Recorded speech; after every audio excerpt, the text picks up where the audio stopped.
πολύ κόσμο, πάρα πολύ ζέστη.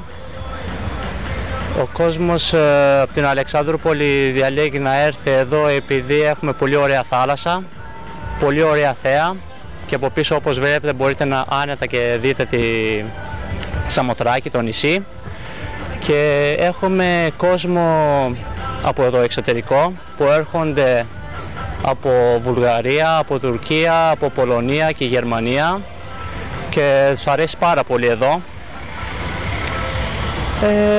Θέλω να μου πεις πώς είναι τώρα, ρε παιδί μου, όλοι κάνουν μπάνιο, είναι κάτω στις απλώστρες με φραπέ παγωμένο, με αναψυκτικά και όλα αυτά, και εσύ να δουλεύεις στην παραλία, δεν καίγεσαι?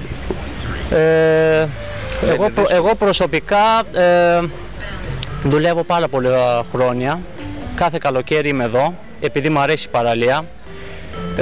Βέβαια η άμμος καίει, αλλά αυτό είναι καλό για όλους μας, γιατί να πάρουμε ένα χρωματάκι, να ετοιμαστούμε το καλοκαίρι, έτσι ώστε να μην αρρωσταίνουμε γρήγορα.